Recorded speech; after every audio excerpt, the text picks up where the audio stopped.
The guns fell silent on November 11, 1918, but the end of the First World War did not bring immediate peace or stability. The war had left Europe in ruins, with millions dead, economies shattered, and societies deeply scarred. The task of rebuilding and establishing a lasting peace fell to the victors, who gathered in Paris in 1919 to negotiate the terms of the post-war settlement. This part of the story explores the aftermath of the war, the Treaty of Versailles, and the long-term consequences of the peace that followed. In January 1919, representatives from over 30 nations gathered in Paris to negotiate the terms of peace. The conference was dominated by the Big Four: U.S. President Woodrow Wilson, British Prime Minister David Lloyd George, French Premier Georges Clemenceau, and Italian Prime Minister Vittorio Orlando. Each leader brought their own agenda and vision for the post-war world, and the negotiations were often contentious. President Woodrow Wilson arrived in Paris with a vision of a new world order based on his 14 points, a set of principles aimed at ensuring lasting peace. Wilson's proposals included open diplomacy, freedom of the seas, disarmament, self-determination for nations, and the establishment of a League of Nations to prevent future conflicts. Wilson's idealism clashed with the more pragmatic and punitive approaches of the European leaders, particularly Clemenceau, who sought to ensure France's security and punish Germany. The Treaty of Versailles, signed on June 28, 1919, was the most significant of the peace treaties that emerged from the Paris Peace Conference. The treaty imposed harsh terms on Germany, which was held responsible for the war. Key provisions of the treaty included territorial losses. Germany was forced to cede territory to France, Alsace-Lorraine, Belgium, Denmark, and Poland. The Saar Basin was placed under French control, and the Rhineland was demilitarized. Military restrictions: the German army was limited to 100,000 men, and the Navy and Air Force were severely restricted. Conscription was banned, and Germany was prohibited from possessing tanks, submarines, and military aircraft. War guilt and reparations: Article 231 of the treaty, the War Guilt Clause, assigned full responsibility for the war to Germany. Germany was required to pay reparations to the Allies, the amount of which was later set at 132 billion gold marks, equivalent to over 400 billion today. The League of Nations: the treaty established the League of Nations, an international organization aimed at preventing future conflicts. However, the U.S. Senate refused to ratify the treaty, and the United States never joined the League. The Treaty of Versailles was deeply unpopular in Germany, where it was seen as a dictated peace diktat. The harsh terms of the treaty fueled resentment and economic hardship, creating fertile ground for political extremism and the rise of Adolf Hitler in the years to come. The First World War led to the collapse of four major empires: the German, Austro-Hungarian, Russian, and Ottoman empires. The peace treaties redrew the map of Europe and the Middle East, creating new nations and reshaping borders. The Austro-Hungarian Empire was dissolved, and its territories were divided among new nations. Austria and Hungary became separate republics, while Czechoslovakia and Yugoslavia were created as independent states. The Treaty of Trianon 1920 imposed harsh terms on Hungary, which lost 2/3 of its territory and 1/3 of its population. The Ottoman Empire was dismantled, and its territories in the Middle East were divided between Britain and France under the Sykes-Picot Agreement. The Treaty of Sèvres 1920 imposed severe terms on Turkey, but the treaty was never ratified due to the Turkish War of Independence led by Mustafa Kemal Ataturk. The Treaty of Lausanne 1923 replaced Sèvres and established the modern Republic of Turkey. The Russian Empire had already collapsed during the war, leading to the Russian Revolution and the rise of the Soviet Union. The Treaty of Brest-Litovsk 1918 had ceded vast territories to Germany, but these were later reclaimed by the Soviets after Germany's defeat. The post-war settlement largely ignored the Soviet Union, which remained isolated from the international community. The human cost of the war was staggering. Over 16 million people had died, including 9 million soldiers and 7 million civilians. Millions more were wounded, displaced, or left to grapple with the psychological scars of the war. The war had created a lost generation, with entire communities devastated by the loss of young men. The end of the war coincided with the outbreak of the Spanish flu, a global pandemic that claimed an estimated 50 million lives between 1918 and 1920. The pandemic exacerbated the suffering of war-torn nations and further strained already fragile economies and healthcare systems. The peace settlement of 1919 was intended to prevent future wars, but it sowed the seeds of future conflict. The harsh terms imposed on Germany, combined with the economic instability of the 1920s and the Great Depression of the 1930s, created conditions that allowed extremist ideologies to flourish. The rise of fascism in Italy and Nazism in Germany, along with the failure of the League of Nations to prevent aggression, set the stage for the Second World War. The League of Nations, established to maintain peace and prevent future conflicts, was weakened from the start by the absence of the United States and the exclusion of Germany and the Soviet Union. The League's inability to enforce its decisions or prevent aggression in the 1930s, such as Japan's invasion of Manchuria and Italy's invasion of Ethiopia, undermined its credibility and effectiveness. The aftermath of the First World War was a time of both hope and uncertainty. The war had reshaped the world, but the peace that followed was fragile and fraught with challenges. The treaties signed in Paris sought to address the causes of the war and establish a new international order, but they also created new tensions and grievances. The legacy of the war would shape the course of the 20th century, as the world struggled to recover from the devastation and build a lasting peace. To be continued. The First World War, often referred to as the Great War, was a cataclysmic event that reshaped the world in ways that are still felt today.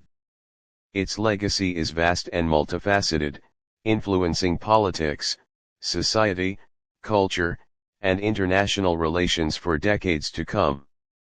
This final part of the story explores the long-term consequences of the war, its impact on the 20th century, and its enduring relevance in the modern world.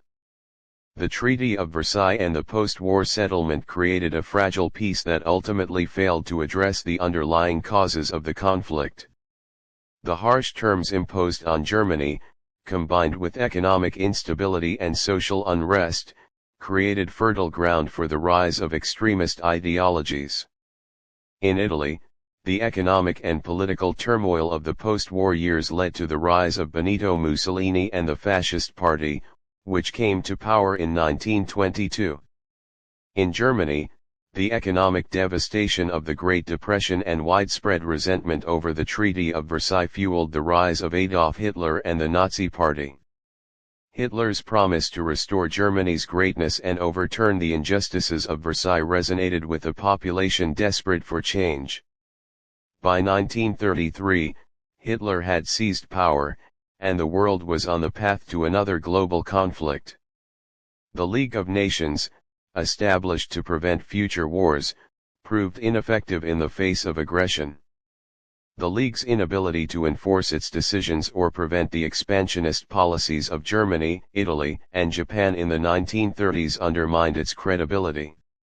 The failure of the League to maintain peace highlighted the limitations of international diplomacy and set the stage for the outbreak of World War II in 1939. The First World War had a profound impact on society and culture, reshaping attitudes toward war, authority, and human nature.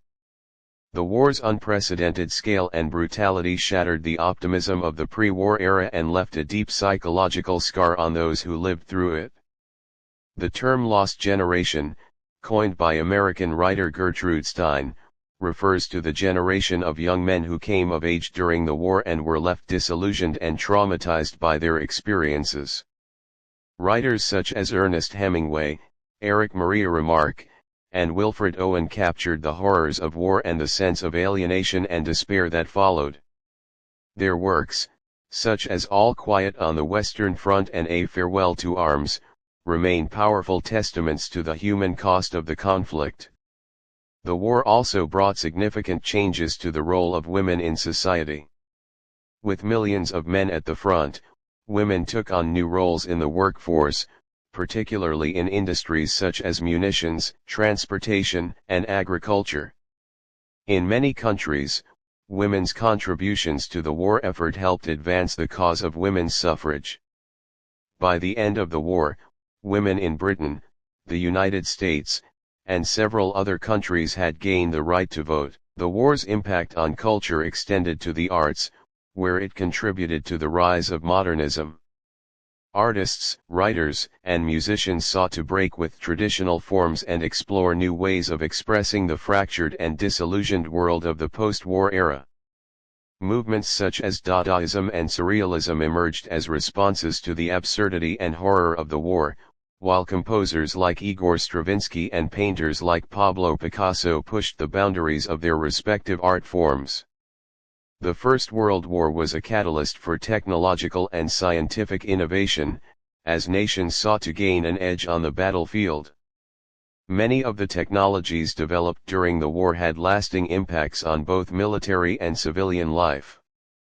The war saw the introduction of new weapons and technologies, including tanks, machine guns, poison gas, and aircraft. These innovations transformed the nature of warfare, making it more deadly and mechanized. The lessons learned during the war would shape military strategy and technology in the decades to come, culminating in the even more devastating conflicts of World War II. The war also spurred advances in medicine, particularly in the fields of surgery, trauma care, and infectious disease control. The large number of casualties led to the development of new techniques for treating wounds and preventing infection, while the Spanish flu pandemic highlighted the importance of public health and disease prevention. The First World War marked the end of the Old World Order and the beginning of a new era of global politics. The collapse of the German, Austro-Hungarian, Russian, and Ottoman empires led to the creation of new nations and the redrawing of borders in Europe, the Middle East, and beyond. The dismantling of the Ottoman Empire and the division of its territories under the Mandate system had long-lasting consequences for the Middle East. The arbitrary borders drawn by the Allies, often without regard for ethnic or religious divisions, sowed the seeds of future conflicts in the region. The creation of modern states such as Iraq, Syria, and Lebanon, under British and French control, laid the groundwork for the political and social upheavals that continue to shape the Middle East today. The war also fueled the rise of nationalism and anti-colonial movements in Asia, Africa, and the Middle East. The principle of self-determination, championed by Woodrow Wilson, inspired colonized peoples to demand independence from European powers. Although the peace settlement largely ignored these aspirations, the seeds of decolonization had been planted, leading to the eventual collapse of European empires in the mid-20th century. The First World War remains a defining event in modern history, its legacy still shaping the world we live in today. The war's impact on politics, society, and culture is evident in the conflicts, movements, and ideas that have emerged in its wake. The lessons of the war about the dangers of nationalism, the importance of international cooperation, and the human cost of conflict continue to resonate in an increasingly interconnected and complex world. Every year, nations around the world commemorate the end of the First World War on November 11, known as Armistice Day or Remembrance Day. The poppy, a symbol of remembrance inspired by the poem In Flanders Fields, serves as a poignant reminder of the sacrifices made during the war. Memorials, museums, and ceremonies honor the memory of those who served and reflect on the lessons of the past. The First World War serves as a stark reminder of the consequences of unchecked aggression, nationalism, and the failure of diplomacy. As we reflect on the legacy of the Great War, we are reminded of the importance of striving for peace, understanding, and cooperation in a world still grappling with the challenges of conflict and division. The First World War was not just a historical event, it was a turning point that shaped the course of the 20th century and beyond. Its echoes can be heard in the conflicts, movements, and ideas that have defined the modern world. As we look back on the war and its aftermath, we are reminded of the enduring power of history to inform, inspire, and challenge us to build a better future. The end.